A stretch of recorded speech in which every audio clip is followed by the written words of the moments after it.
Alors on va continuer donc cette journée donc avec la première session de recherche de la journée. Donc je vais modérer cette session avec Jean-Baptiste Mouton de Bordeaux. Voilà, moi je suis Nicolas Joram, je travaille en Réa donc à Nantes. Et donc on va commencer par le topo présenté par Pierre Bourgoin, mais qui est une étude qui a été réalisée par Adela Chahine quand elle était dans le service à Nantes et en collaboration avec Toulouse. Enfin, tu vas nous expliquer sur l'intérêt de l'AEG donc chez les patients sous ECMO. Vas-y Pierre. Donc on a 20 minutes, il y a 2 topos, 20 minutes à chaque fois. On a le temps pour des questions. Voilà, donc bonjour, Pierre Bourgoin, je suis anesthésiste réanimateur à Nantes et je travaille actuellement à La Réunion. Et puis Adela a dû présenter cette étude qu'elle a faite avec nous dans le service, mais bon voilà, elle a la chance de pouponner. Et donc j'avais encadré son travail de thèse, donc c'est elle qui a fait les diapos et tout, donc si c'est trop long, c'est pas de ma faute. Voilà, donc l'étude entre-temps a été publiée, donc vous aurez le loisir si vous voulez, donc ça a été publié dans la revue d'électrophysio de la société américaine. Alors, comment on fait ? Voilà, donc quand nos patients sont sous ECMO, on a tendance tous probablement à pratiquer un neuromonitoring multimodal, une surveillance multimodale. Donc ici, vous avez une petite patiente hospitalisée sous ECMO dans le service. On va pratiquer des examens cliniques neurologiques, de l'imagerie au lit du malade. On a tendance à demander assez régulièrement des électroencéphalogrammes dont on a bien du mal à tenir compte des conclusions. Je ne sais pas quel est votre sentiment là-dessus. On regarde l'hémodynamique cérébrale. On peut éventuellement être amené à transporter le malade pour des imageries cérébrales un petit peu poussées. Et on a introduit dans le service une technique de monitoring d'EEG d'amplitude. Je n'ai pas le temps de m'étendre sur cette technique, mais sachez que c'est un électroencéphalogramme simplifié. Qui a été beaucoup développé en réanimation néonatale et dont on a essayé de montrer que ça pouvait être intéressant en dehors de la situation de réanimation néonatale et en particulier des situations d'anoxo-ischémie cérébrale néonatale. Donc on a fait un certain nombre d'observations qui nous ont semblé assez intéressantes et puis par la suite on a essayé de déterminer sur une plus grande cohorte si nos observations avaient un sens et pouvaient être un petit peu plus étayées. Donc ici sur la flèche rouge, le trait rouge de ces deux diapositives en haut à gauche sont des patients qui sont monitorés par EEG d'amplitude pendant un massage cardiaque externe et les deux bénéficient d'une cannulation pour réanimation de l'arrêt cardiaque. Et puis le patient d'en haut, vous voyez, dans le temps, le tracé représente à peu près 4 heures de temps, va présenter un enrichissement progressif de son signal EEG d'amplitude, tandis que le second, malheureusement, va évoluer vers un tracé plat. Donc ça, c'est deux situations absolument caricaturales. Mais on peut dire avec ces tracés qu'on avait assez précocement l'indication de la qualité de notre réanimation et probablement du pronostic de ces patients. Donc on a cherché à déterminer la valeur prédictive du pronostic neurologique à court terme, c'est-à-dire à la sortie de réanimation. On est vraiment sur des objectifs beaucoup plus très modestes, mais enfin qui sont les objectifs de la plupart des études qui sont faites en réanimation adulte ou pédiatrique. Donc très précocement, est-ce qu'on est capable de juger de la qualité de notre animation ou de la cannulation? Et puis objectif secondaire, puisqu'on a pris l'habitude de suivre très longtemps et de monitorer sur tout le séjour en ECMO ces malades, c'était d'évaluer la fréquence des convulsions et de voir si ça avait un intérêt pronostique, et notamment si on était capable d'avoir une pertinence sur la recherche de lésions secondaires sous ECMO. Donc le matériel et méthode, donc il s'agit d'une étude rétrospective à partir quand même de données prospectivement recueillies, bicentrique, puisque à l'arrivée d'Adela et après les premiers patients qu'elle ait vus, elle s'est aperçue qu'on avait des pratiques communes avec le CHU de Toulouse, et donc on pouvait un petit peu pouler nos patients pour avoir un peu plus de monde. On s'est intéressé à 5 années de patients monitorés par ECMO. Donc tous les enfants qui avaient eu un monitoring AEG continu, quel que soit le nombre de runs ou de causes de la cannulation. On a écarté sur un jugement, on va dire entre guillemets d'experts, les enregistrements de mauvaise qualité. Et puis notre objectif principal, c'était d'être capable de prédire l'outcome neurologique très très très simplifié à la sortie de réanimation, évalué à partir du score PCPC que vous connaissez probablement. Et donc on a dichotomisé la population entre deux devenirs favorables ou défavorables. J'ai pas beaucoup le temps d'insister sur la technique en soi de AEG, qui n'est pas forcément bien connue des gens qui travaillent en pédiatrie ou en adulte par rapport à ceux qui ont une expérience de la néonate.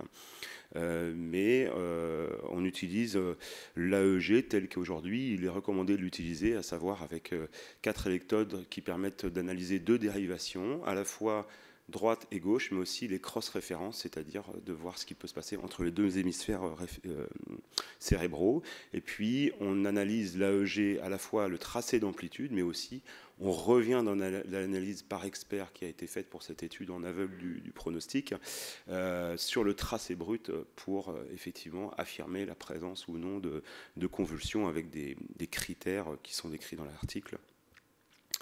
Voilà, donc ce score AEG, on avait eu l'occasion de le publier déjà sur une série de patients ayant présenté un arrêt cardiaque, pas forcément cannulé en ECMO.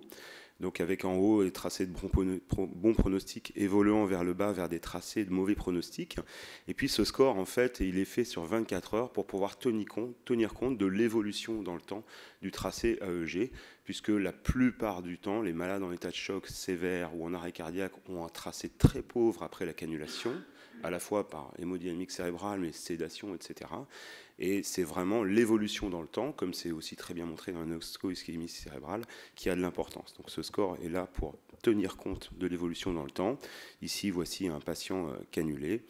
Et on va attribuer des points en fonction de la valeur pronostique de chaque période de temps. Ici, vous avez un patient qui a 14 points. Donc, moins on a de points, évidemment, meilleur on a un tracé, meilleur est le tracé. C'est comme ça qu'on a créé ce score. Puis, c'était un peu la deuxième étude qui venait un petit peu le valider, quoi. Donc, on a screené à peu près 150 patients, dont finalement 73 avaient un tracé tout à fait analysable. Dans cette cohorte un petit peu particulière, il y a une mortalité ou un pronostic défavorable qui est un petit peu supérieur probablement à ce qu'il est connu, et ça ne reflète pas tout à fait les résultats de l'ECMO en service, mais il est assez probable que la gravité allant, on ait un peu plus tendance à monitorer ces patients. Donc on a une trentaine de % de nouveau-nés, ce qui est très important puisqu'on s'intéresse à une technique qui n'est pas validée en dehors de la population néonatale. Donc c'était important pour nous d'avoir des enfants pédiatriques, des patients variés, graves, avec un tiers des cas des arrêts cardiaques dans l'histoire des malades, la plupart du temps des ECMO véno-artériels, une durée de 114 heures, vous voyez, donc 4 à 5 jours en moyenne, 64% de sevrage d'ECMO succès et la survie à J28 plus basse, ce qui est la réalité de l'ECMO. Et ce qui est assez important pour la qualité de l'étude, c'est que ces malades ont un enregistrement pendant à peu près 80% de leur temps passé sous ECMO, et le délai médian est de 3 heures après la cannulation. Donc on a vraiment un monitorage très précoce après la cannulation et qui est vraiment durable dans le temps et qui est assez exhaustif. Donc ça, c'est comme ça qu'on avait sélectionné les malades. Donc l'analyse principale, c'était la valeur prédictive de ce score dans les 24 premières heures sur le devenir neurologique à court terme.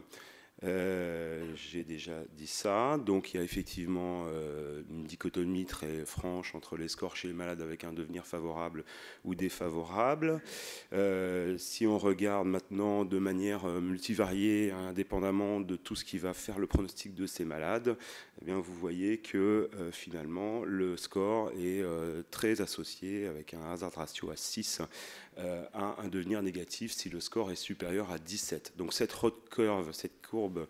Je m'arrête un tout petit peu sur la méthodo, puisqu'elle n'est pas impressionnante comme ça, évidemment, puisque ici, ce qu'on voit, c'est qu'on a une très bonne valeur prédictive positive, c'est-à-dire qu'avoir un tracé pauvre 24 heures après une cannulation est d'extrêmement mauvais pronostic, ce qui n'est pas le cas d'un tracé riche, puisque dans cette cohorte, on n'a pas éliminé a priori tous les malades qui vont décéder de causes non neurologiques.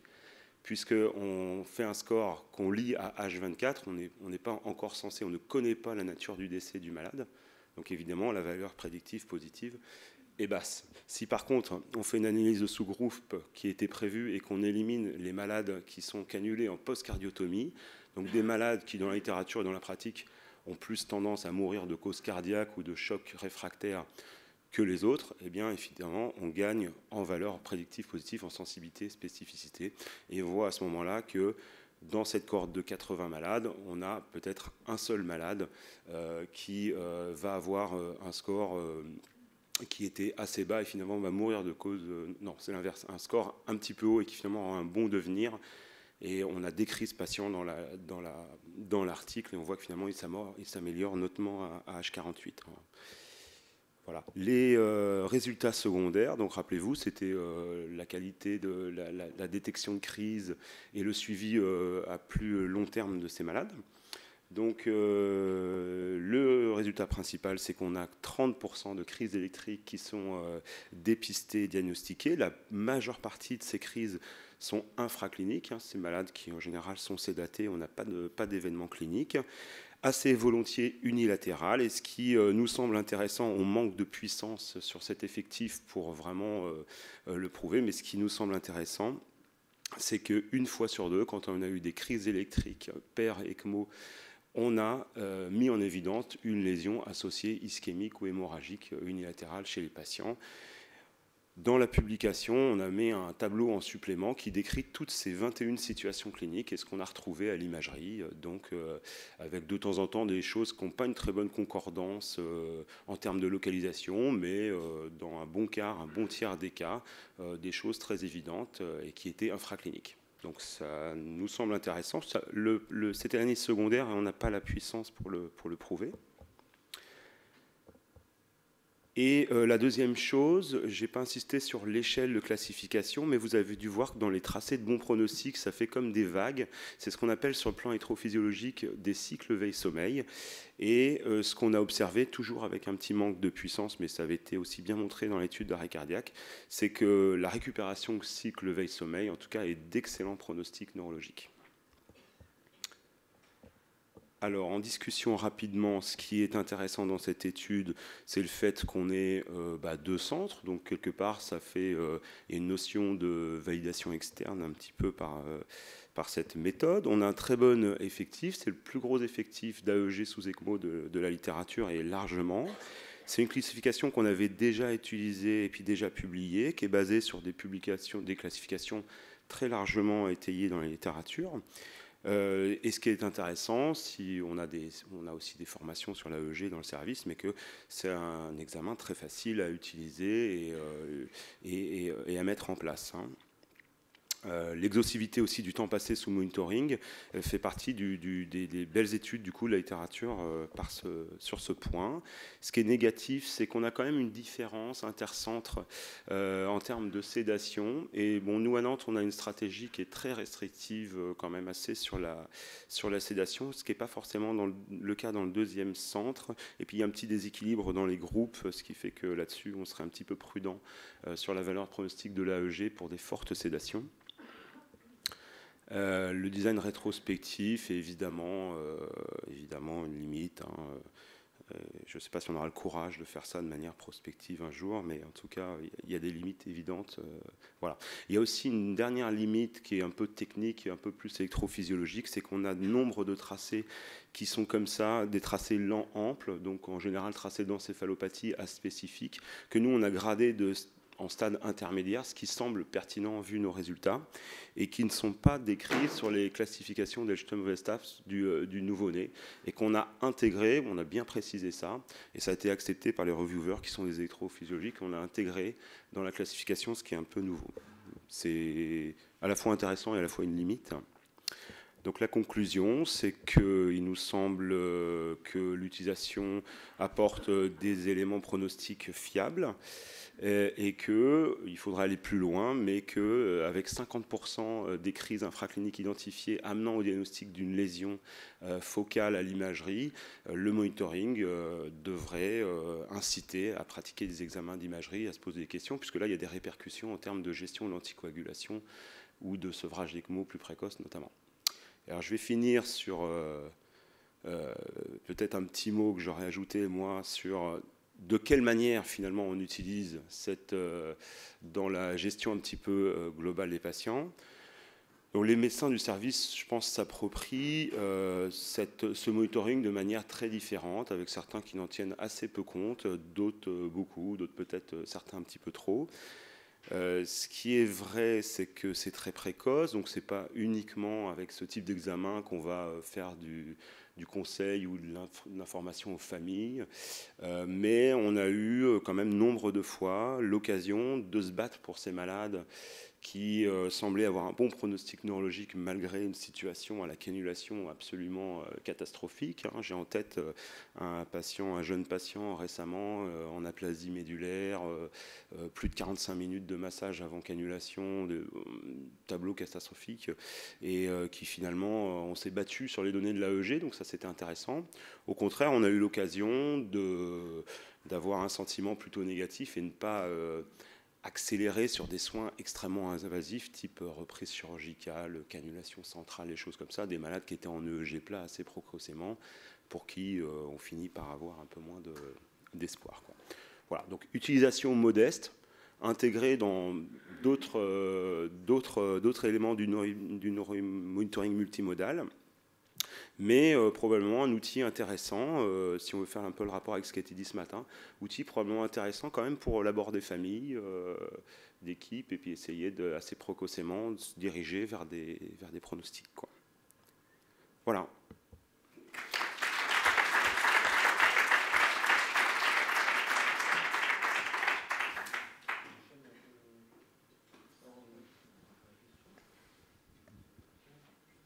Il ne marche pas, si.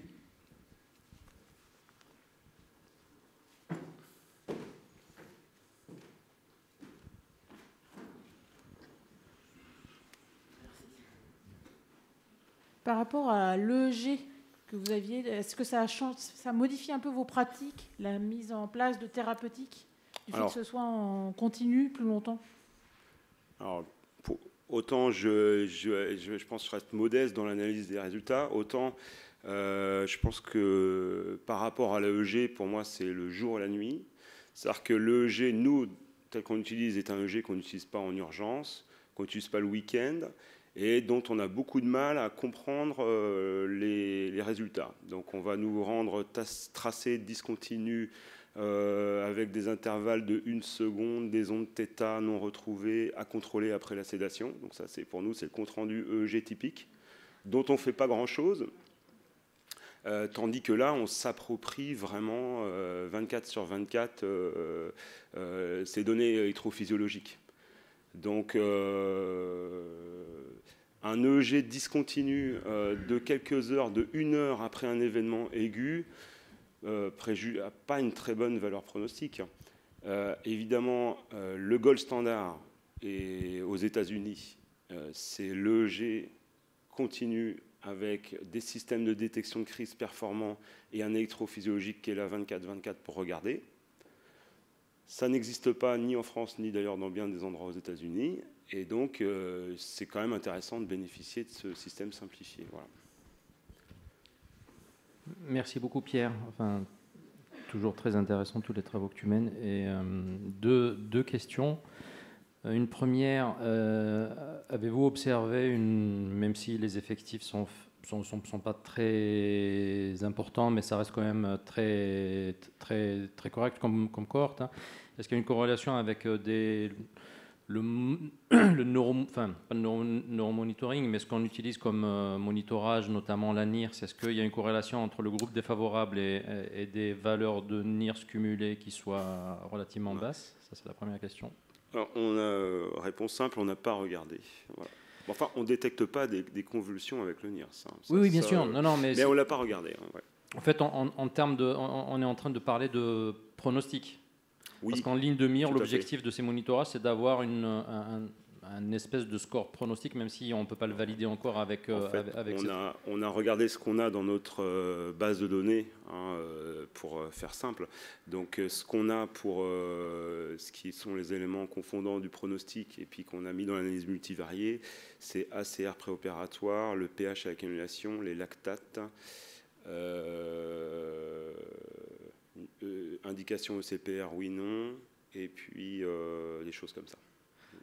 Après, la dernière question qui est volontairement provocatrice, hein, est-ce que tu ne crains pas justement que ce score pronostic dans le groupe défavorable soit un peu démotivant, dans le sens où tu vas baisser les bras alors que tu as compris la question?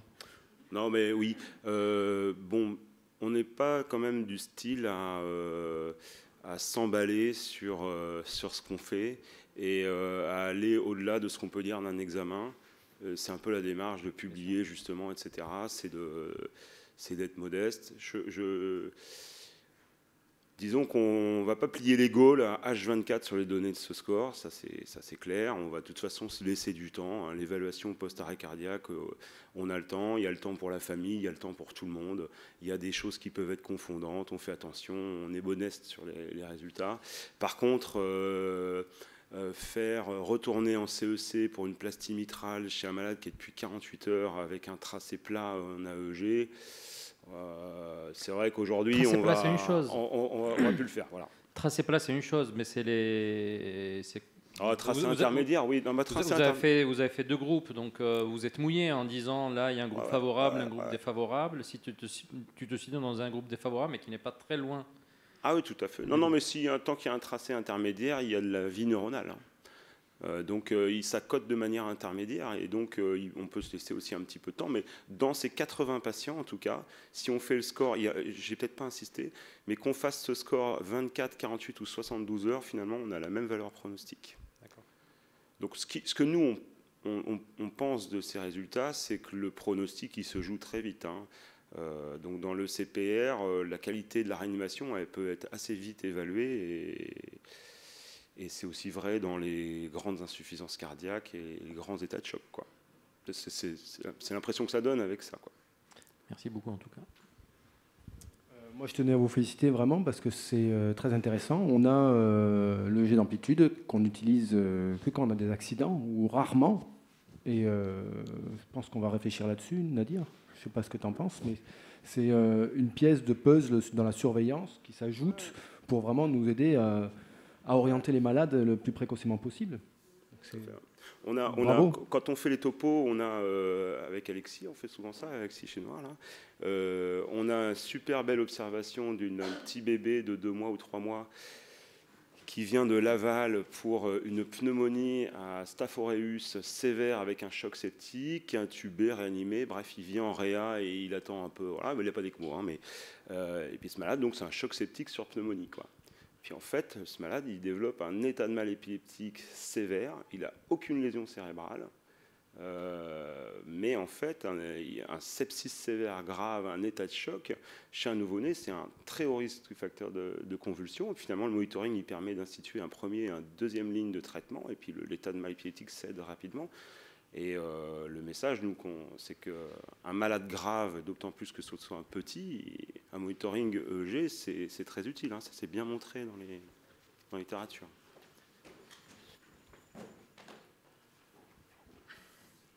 On va pouvoir passer au diaporama suivant.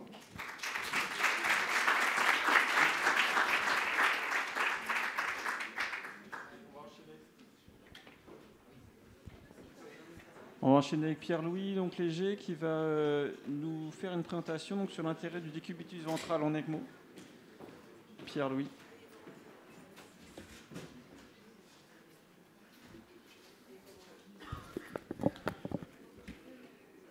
Merci beaucoup. Donc je vais vous parler d'un projet qui n'est pas encore en activité, mais je vais vous présenter le protocole. quelques diapos d'introduction. Je vais essayer de ne pas être trop long sur le décubitus ventral et l'intérêt chez les patients en ECMO, les données de la littérature. Bon, il y a pas mal de données actuelles qui viennent plutôt de la littérature adulte.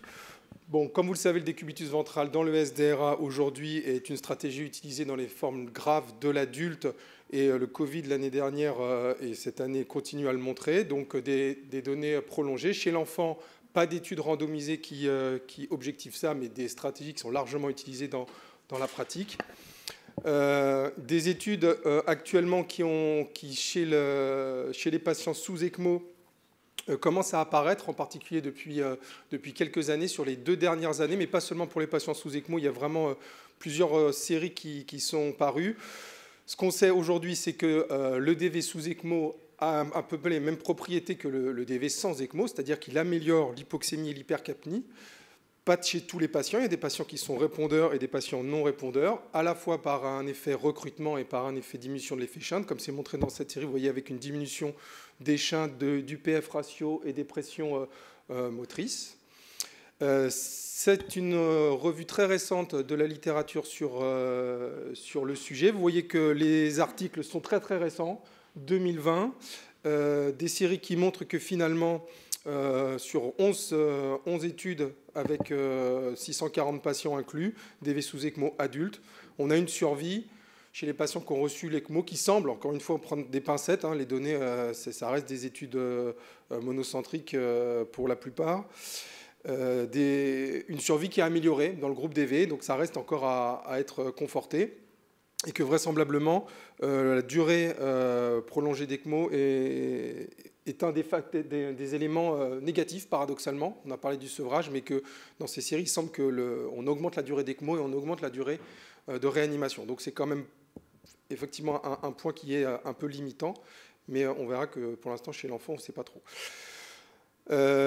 Précoce versus pas précoce, je vais passer assez vite parce que sinon, j'aurai pas le temps de vous présenter les études. Ça, c'est les données très récentes d'une étude de Mathieu Schmidt qu'il avait publiée l'année dernière sur le contexte Covid. Vous voyez que sur une réanimation comme la Pitié, on a effectivement beaucoup plus de patients qui sont mis en DV sous ECMO. C'est quand même un centre leader dans l'ECMO chez l'adulte et qui utilise cette stratégie actuellement de manière régulière. Il y a d'ailleurs 2 essais en cours, un à la Pitié qui est l'étude Pronecmo et un essai chinois qui sont assez comparables dans le design et dont l'objectif est le même, de montrer une baisse de la mortalité chez les patients adultes en DV sous ECMO. Les données pédiatriques, on va aller vite parce que finalement il n'y en a pas. On a parlé de l'incidence du SDRA. On sait que dans le SDRA, l'étude Pardy avait montré que les formes graves décèdent, donc avec un pronostic qui est sévère. L'utilisation du décubitus ventral en pratique, c'est le cas, mais pas d'études randomisées sur le sujet. Ça, c'était le travail qu'avait fait Pierre Bourgoin il y a quelques années pour remarquer combien on a de patients en France SDRA sévères et sous ECMO. A priori, une 50aine, toute réanimation confondue, donc ce n'est pas une cohorte gigantesque. Et donc les données de l'ELSO, qu'est-ce que c'est sur la pédiatrie et le nouveau-né? Très peu de données, très peu de données chez le décubitus ventral sous ECMO, quelques cas rapportés. Les premiers cas 2003, une étude de faisabilité qui avait montré que finalement, si on prend des patients sous ECMO et qu'on les retourne, même chez l'enfant, il n'y a pas beaucoup de complications. Si on fait très attention, c'est toute la discussion qu'on a eue hier. Et puis, donc, en dehors de la faisabilité, pas vraiment de résultats sur l'effet sur la survie. Ça, c'est un cas rapporté très récent d'une patiente qui avait bénéficié de DV, qui avait une coqueluche maligne. Les auteurs ont montré à propos d'un cas qu'effectivement, à partir du moment où on propose du décubitus ventral, on a une amélioration des paramètres. Vous voyez qu'on a une amélioration des paramètres d'oxygénation avec le DV. Donc finalement, on en revient à ce qu'on disait tout au début. Il y a des patients qui sont recruteurs et d'autres qui ne sont pas recruteurs. Maintenant, quel est le bénéfice sur une grosse série? On ne sait pas trop. Et donc ça, c'était les données qu'on avait, nous, recolligées dans le service à propos des patients sous ECMO. On avait comparé sur 2 ans, on avait comparé 2 séries. Vous voyez, de ceux qui avaient du décubitus ventral sous ECMO, 7 patients, et ceux qui avaient du décubitus ventral mais sans ECMO. Donc effectivement, ce n'est pas tout à fait les mêmes patients qu'on comparait. En tout cas, le résultat de ça, c'était que... ah mince, j'ai passé trop vite, pardon. Le résultat, c'était celui-là qui est montré sur cette diapo. Finalement, il y a des patients qui sont répondeurs sans ECMO ou avec ECMO, probablement moins d'efficacité, entre guillemets, sur l'effet attendu sur la compliance pulmonaire. C'est des patients plus graves aussi, ceux qui ont l'ECMO, et en termes d'amélioration des paramètres d'oxygénation, mais on voit quand même des patients qui répondent et qui, 24 heures après, ont amélioré leurs paramètres. Donc finalement, des données qui seraient comparables à ce qu'on observe chez l'adulte, mais on ne peut pas aller beaucoup plus loin actuellement. Donc les principaux messages de la littérature, ce serait ceux-là. On n'a pas beaucoup de données pédiatriques, on n'en a presque pas même du tout. Le recrutement alvéolaire, oui, il y a des données qui montrent que c'est efficace. Il y a des répondeurs et des non-répondeurs, comme pour le DV sans ECMO, et qu'aujourd'hui, on ne sait pas trop comment l'inclure. Est-ce qu'on l'inclut à une phase précoce? Est-ce qu'on l'inclut à une phase tardive chez les patients SDRA? Donc c'est l'objectif de l'étude POWER, qui va essayer de s'intéresser à l'utilité du décubitus ventral chez les patients sous ECMO en pédiatrie. Donc c'est encore une étude qui est en cours d'élaboration, donc il y a évidemment des ajustements qui seront faits sur le protocole. L'objectif principal va s'apparenter à ce qu'il y a sur l'étude PRONECMO adulte, c'est-à-dire un objectif d'améliorer, de faciliter l'accès au sevrage, donc finalement d'une certaine manière de réduire la durée d'ECMO, et comme objectif secondaire, de confirmer qu'il y a bien une amélioration chez les patients de la compliance, de pouvoir screener les patients qui vont être répondeurs et pas répondeurs, et puis si possible, mais ça, vu la cohorte qu'on pourrait avoir, diminution de la mortalité, ça va être sûrement un objectif difficile à atteindre. Comment on peut concevoir une étude randomisée de ce type-là? Ça serait d'inclure les malades au moment où on pose l'ECMO pour les SDRA. Alors, je vais vous montrer, on peut différencier 2 types de malades, ceux qui ont une ECMO pour SDRA et ceux qui sont déjà sous ECMO et qui vont développer un SDRA. Donc une randomisation dans les 24-36 heures après la mise en ECMO, et puis donc un groupe qui bénéficiera de DV prolongé, avec des situations qui peuvent être aussi un amendement au décubitus ventral en fonction de la stabilité du patient, mais ça serait un décubitus ventral prolongé pendant toute la durée d'ECMO dans le groupe traité. La procédure, c'est de pouvoir les inclure assez vite, parce qu'effectivement, les données sembleraient montrer que plus on est précoce, plus on est efficace, même pour les patients sous ECMO, de continuer des stratégies de décubitus ventral prolongées par des séances longues de 12 à 20 heures, et puis probablement quand même nécessité de suspendre le décubitus ventral dans des situations particulières, soit d'instabilité respiratoire, soit d'instabilité hémodynamique, aussi d'instabilité sur des canules. C'est pas rare qu'on ait des patients où les canules chez le tout petit étant très hautes, on se dit est-ce que c'est raisonnable de faire le DV? Donc il y a encore effectivement probablement à décrire un peu mieux ces situations-là au cours de la période. Je pense qu'il y a 2 classes de malades qu'il faut inclure. La première classe, c'est la plus simple, c'est-à-dire ceux qui sont mis en ECMO véno-veineuse, typiquement pour un SDRA isolé, ou pour lequel on va pouvoir assez facilement on a les critères de diagnostic du départ et on va pouvoir les mettre assez rapidement en décubitus ventral. Et puis, peut-être plus difficile à screener, ceux qui ont une ECMO pour une autre situation, en particulier hémodynamique, sur un choc septique, et qui vont développer le SDRA secondaire. Ceux-là aussi peuvent bénéficier probablement de la stratégie de décubitus ventral, ou en tout cas, ça nécessite de pouvoir explorer ces patients-là. Et donc, pour cela, il faudra effectivement bien préciser quels sont les critères préalables à l'inclusion, puisque ça sera un SDRA sous ECMO, donc on n'aura pas forcément les mêmes critères diagnostiques. Les critères de jugement, c'est ceux qu'on a parlé, la mortalité, la durée d'ECMO, la durée de séjour en réanimation, et puis des critères de défaillance d'organes pédiatriques. Les critères de jugement secondaire, la suite c'est cela, sur les durées de ventilation mécanique et d'infection également. Ce n'est pas impossible, on a vu sur certains patients que le décubitus ventral parfois aggrave un peu la situation et puisse déclencher des infections. Donc sur le plan infectieux, ça nécessite d'être exploré. Et évidemment les effets indésirables qu'il faudra bien entendu lister pour ces patients. Donc on pourra inclure des patients nouveau-nés pédiatriques, parce que pour les nouveau-nés pour lesquels des stratégies de DV sont utilisées sans ECMO, on voit aussi qu'il y a des patients qui répondent à ces stratégies-là. Avoir des critères de SDRA réfractaire, mais ça, c'est classique. Je vous ai mis les critères de ventilation protectrice qui seront appliqués dans les deux groupes. Le consentement parental, évidemment. Et puis les critères d'exclusion, soit c'est une contre-indication au préalable au décubitus ventral, situation de chirurgie abdominale particulière, hypertension intracrânienne réfractaire, voilà, qui contre-indiqueront les choses. Des malformations particulières, en particulier les hernies diaphragmatiques, parce que ça sera des données difficilement accessibles, et puis arrêt cardiaque pour les patients les plus graves.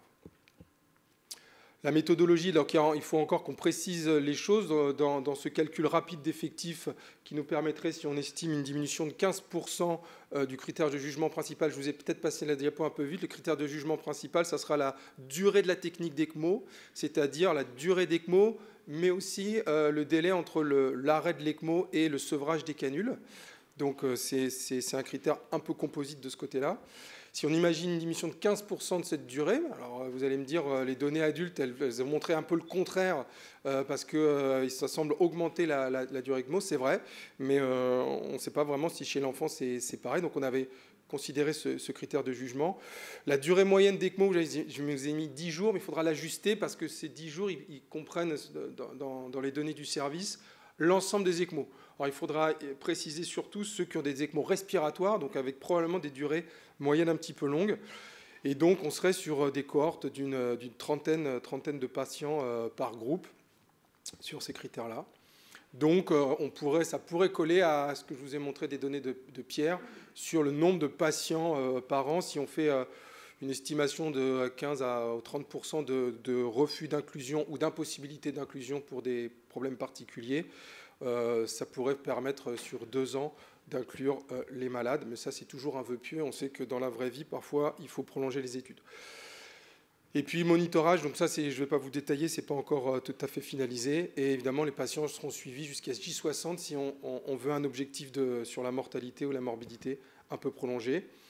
Voilà, donc j'attends vos remarques. L'intérêt, c'est d'en discuter et de savoir si vous seriez intéressé par une étude comme celle-là et si vous avez des questions.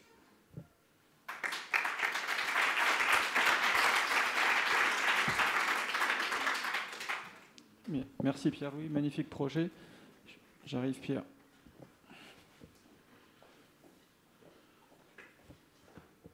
J'avais mis une belle diapo à la fin avec une belle image, j'ai oublié de vous la mettre.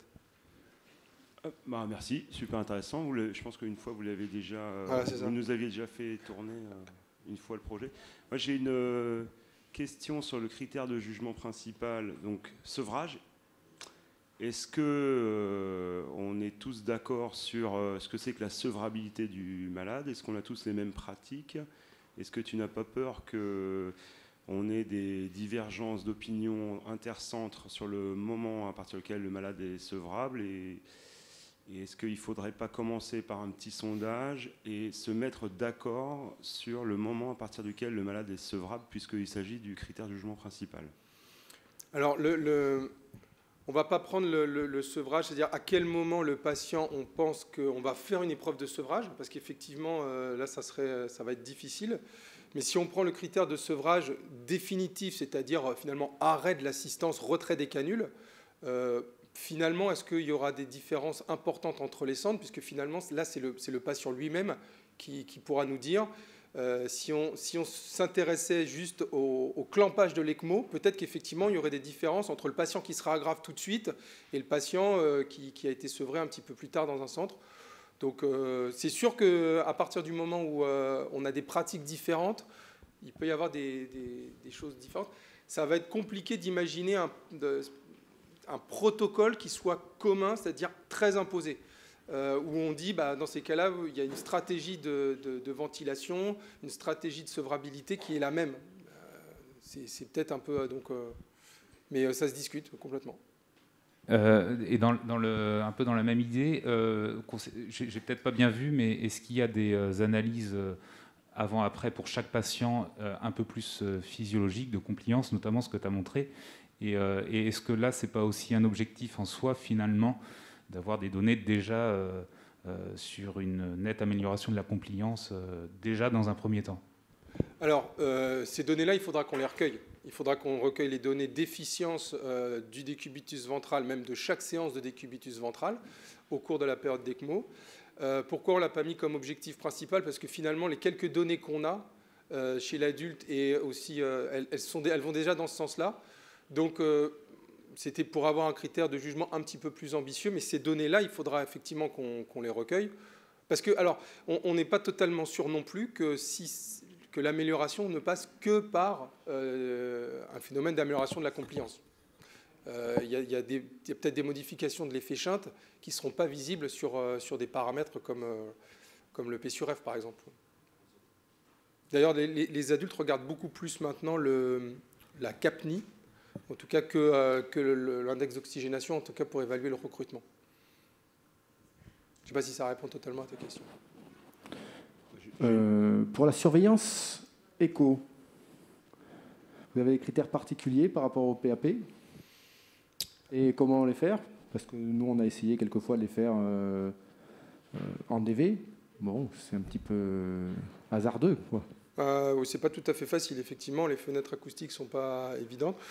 Ça sera évidemment un critère à monitorer parce que la plupart de nos patients, quand même, en tout cas les petits, ont des pressions pulmonaires et de l'HTAP. Ça sera de toute façon pas du DV continu. Il faudra faire une surveillance monitorage échographique sur les périodes de décubitus dorsal, en fait. Voilà. Est-ce que si la question c'est DV précoce, est-ce que le groupe contrôle ça doit être pas de DV du tout, ou est-ce que le groupe contrôle il pourrait pas avoir du DV un peu plus tardif comme c'est fait pratiquement?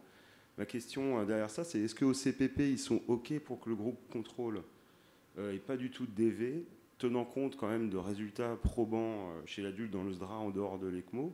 Est-ce qu'aujourd'hui, si tu as un malade de 15 ans avec un SDRA, est-ce qu'on peut se permettre, avec les données de la littérature, de ne pas faire du tout de DV, quoi? Tu vois? Parce que ça, c'est ce qu'on propose pour le groupe contrôle. Est-ce que les gens vont être OK pour ça, ou est-ce que c'est gênant de ne pas faire de DV? Tu vois? Alors, ça sera probablement, effectivement, une discussion qu'il faudra avoir. Je pense qu'aujourd'hui, on n'a quand même pas, pédiatrie, on n'a pas de données suffisamment probantes pour recommander de manière systématique le décubitus ventral sous ECMO. Évidemment, quand les données des deux essais en cours vont arriver, qui vont arriver un peu plus tôt que prévu, parce que effectivement les patients Covid ont permis ça. Alors quand j'en discutais avec Mathieu Schmitt, il disait oui, l'essai va se terminer plus vite, mais on va avoir 80% de malades Covid. Donc finalement, est-ce qu'on pourra extrapoler ça à tous les SDRA? C'est même pas certain. Mais donc aujourd'hui, je pense pas. Je pense qu'il y a quand même moyen de dire non. On n'a pas suffisamment d'éléments pour dire que de ne pas mettre les patients en DV sous ECMO, c'est une perte de chance. Et le DV rescue sous ECMO, c'est pareil, on ne sait pas trop comment l'inclure. Et le DV sevrage, nous, c'était un peu plutôt notre pratique. Si on s'enterre, les données récentes de la littérature chez l'adulte montrent plutôt plus précoce que tardif, mais encore une fois, on ne sait pas. Et l'idée de faire pendant toute la durée finalement de l'ECMO, c'est à la fois de répondre à la question, je commence tôt, et donc peut-être que plus tôt, j'aurai une meilleure réponse. Et si je le poursuis, c'est un petit peu comme ça qu'ils ont designé l'étude PRONECMO, je vais le poursuivre, et donc je vais aussi bénéficier de l'amélioration sur la période de sevrage. Donc je fais en fait d'une pierre deux coups. Je fais du DV tout le temps. Dans la pratique, je pense que ça va être. Il n'y aura pas tout le temps du DV chez les patients, parce que quand ils s'aggravent, ils n'en auront pas. Donc il faudra effectivement qu'on puisse tolérer le fait qu'ils n'auront pas 12 heures pendant toute la durée d'ECMO, surtout quand les ECMO vont durer, quoi. Je te passe la parole, Nadia. Juste une petite question, Pierre-Louis. Si j'ai bien compris, donc tu vas inclure aussi des patients qui développent une maladie respiratoire alors qu'ils sont cannulés pour une autre raison. Est-ce que le fait de mélanger ces patients-là risque pas de fausser un peu les résultats parce que le délai de sevrage risque d'être impacté par la gravité de la maladie sous-jacente, une cardiopathie, tu vois ce que je veux dire, quoi? Oui, c'est une vraie question s'il faut les inclure ou pas. A priori, pour l'instant, parce que finalement, on peut se dire que ces patients sous ECMO qui ont un SDRA, ils pourraient effectivement bénéficier, ou en tout cas, c'est des vrais patients. Donc, si on fait une étude un peu pragmatique, ces patients, ils devraient être inclus pour savoir s'il y a un bénéfice pour eux. Mais c'est sûrement un peu plus compliqué à analyser parce qu'ils auront effectivement une durée d'ECMO au préalable qui sera variée. Donc, je sais pas, peut-être qu'au final, on les retirera si on trouve que le design est trop compliqué, que l'analyse est un peu difficile à faire. Exactement. C'est parce qu'on a, c'est la difficulté. Autant avant l'ECMO, on sait à peu près. Autant sous ECMO, on a la radiologie qui va nous aider à répondre à ces critères, mais les critères d'oxygénation, ils sont peut-être pas tout à fait faciles. Ouais, enfin, je partage l'avis de tous les intervenants pour les questions qui sont très pertinentes. Après, ça soulève aussi toute la difficulté et la complexité de ce type de travaux. Et je partage aussi l'avis de Pierre. Même s'il n'y a pas suffisamment de données pour recommander, je pense que tout le monde en fait du DV chez des patients qui sont sous ECMO. Enfin, pour une grande majorité de malades, en ont. Non ? Pas à Bruxelles. Bah, à Bruxelles, ils ne font pas de DV. Donc non, c'était juste un commentaire. C'est juste une autre... les risques de facteurs confondants et de biais. Dans la méthode, il y a, par rapport à la cœurisation et à la sédation, il y a des choses qui sont imposées ou pas ? Non, on n'avait pas prévu. Pas prévu forcément, mais ça devient compliqué. Oui, bien sûr. Non, c'est une question. Mais non, c'était pas prévu. Mais c'est sûr que c'est une question... importante. Quand on avait essayé de designer la même étude sans ECMO, donc sur les patients SDRA sévères, on avait des réticences on avait fait une étude qui était comparable à l'étude Prozeva qui avait été faite à Lyon, chez l'adulte, où il y avait un groupe, dans le groupe non traité, il y avait quand même un bras rescue, mais c'est la difficulté, la plupart des gens sont convaincus que ça marche. Et donc à partir du moment où ils sont convaincus que ça marche, on a du mal à convaincre que dans un bras, il y aura un bras non traité. Nous, on en fait quand même avant et pendant l'ECMO assez régulièrement. J'aurais pas l'impression quand même aujourd'hui, avec toutes les données qu'il y a, que c'est une perte de chance pour le patient de ne pas en avoir. Mais encore une fois, c'est un avis personnel et ça sera sûrement un point de discussion éthique et important. Les prochaines étapes, là, du coup, Pierre-Louis ? Les prochaines étapes, il faut qu'on soumette début d'année on va essayer de le soumettre à un PHRC. Donc tu recrutes les centres, là ? Et donc on va passer les messages pour effectivement recruter les centres. Donc on fait ça au déjeuner ? Voilà, ok. Absolument. Super.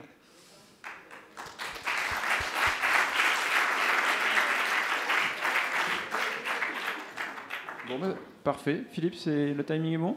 Alors on y va. Merci à tous.